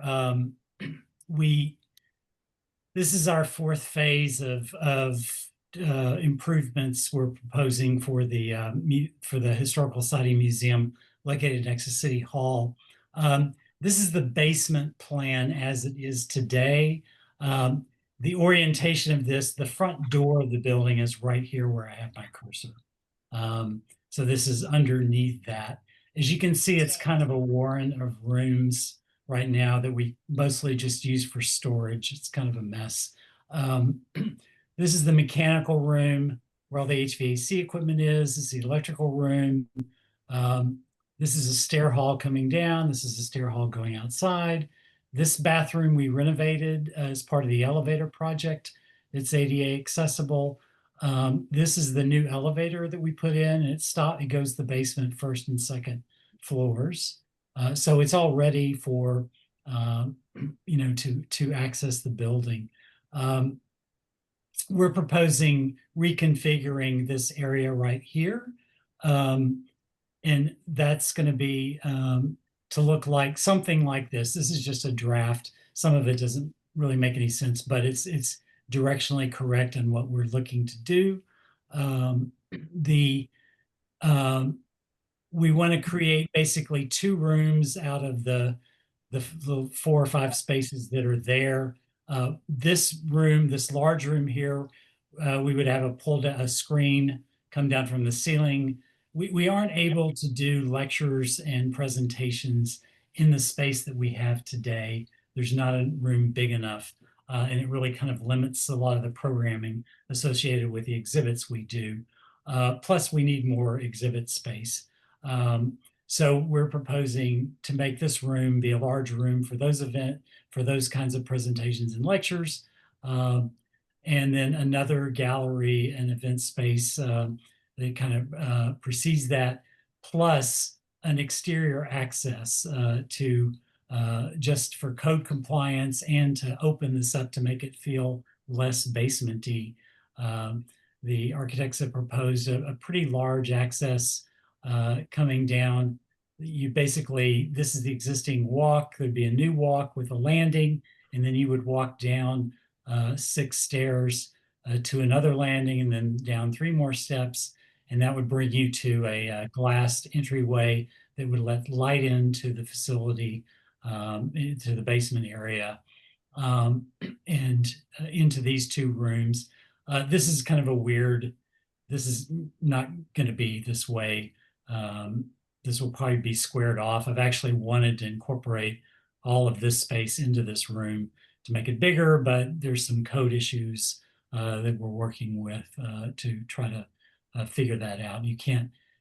You have to have like safety spaces for, if there's a fire in this room, you have to have people be able to have a space to gather in the corridor and all this stuff. She extended this closet out in a weird way because there are 2 supports here. And I would really just rather have the supports freestanding if we can't move them and square this off so this room makes more sense. But this is the general idea. I just want to give you a preview. We're not voting on anything or asking for anything tonight. I just wanted to show you where we're going because we will be coming back and asking for approvals to go forward with this project. So, and I realize this is really brief. Are there any questions on this part? What we're planning to do? none Are there for going to be me. any changes to the other floors? No, because we've already done those changes on the That's first and what I second. thought. We've That's what I added the thought. elevator. We've done ADA compliance throughout the building. but this will make a huge difference in how we program the museum. Today, we have to have lectures over at Mill Hill. It's really kind of weird to have a lecture at Mill Hill about an exhibit that we have at the museum. And it kind of limits our use. When the museum was originally built, the plan was to do a big expansion out the back of the building. We did look at that in 2015 when we first started to do this, but it was going to be a several $1 million project, and we decided that let's make the most use of this building as we already have it, and make sure we're successful with that before we think about expanding out the back. And I think this is going to give us what we need. So Looks good. there's also a proposal. Let me see if I can open that up. Let me do this again.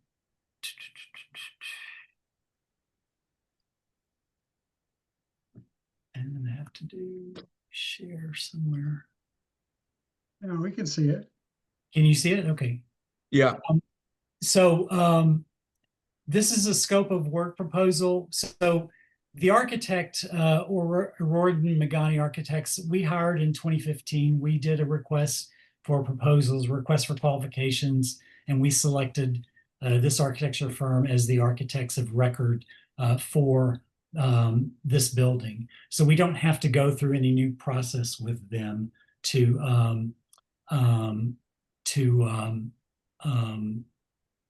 hire them to do this work. And then this is their proposal, what the scope, what their fees would be. This actually includes bidding and construction administration, a total of $70,000 of basically architecture work, HVAC and engineering work that will have to be done. This is what their budget for it is. And I have to work with, I have to let facilities management go through this and help me with what the process is to approve this and get the purchase order open for this part of work, as I've kind of forgotten how this process works. So I'll be reviewing with this with them, and then probably coming back to you guys at the next meeting. So they'll be the project managers?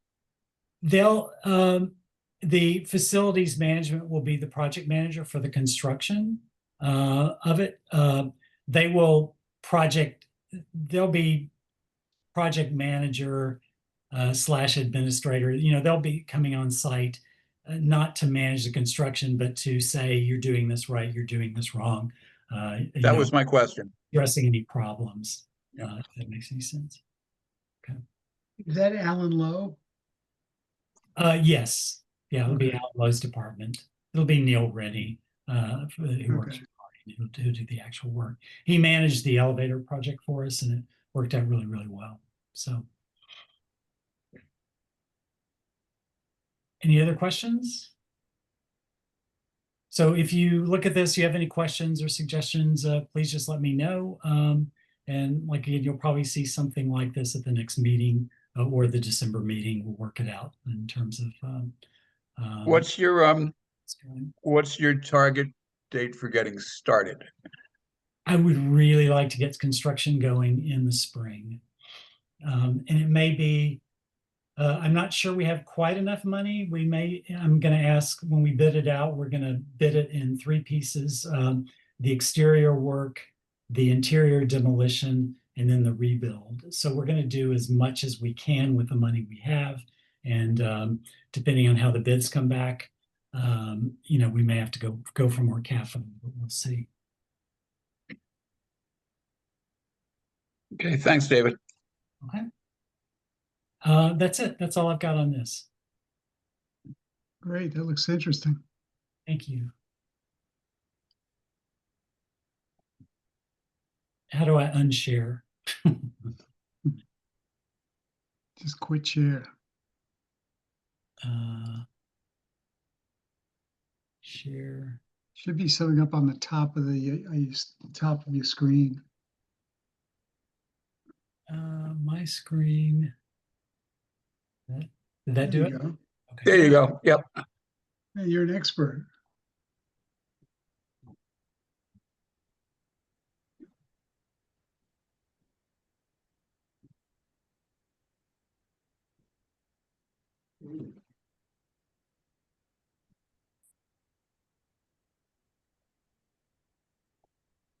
Dana, you're silenced, Dana. Your microphone is off. There, I know how to fix that. I didn't want you to hear Okay. me coughing and whatnot. All right. Which is, please don't put air fresheners in cars, is my, or at least in rental cars. I'd like they leave those horrible smelly things. There was no sign of any smelly thing, but anyway, so we're looking for, is it Eric and Mark's favorite part of the meeting? Well then, I move to adjourn. Right. I'll second. Thank you, Third, fourth, everyone. fifth. Thank you. All right. Thank Good night, night, for your everyone. hard work. Later. Bye.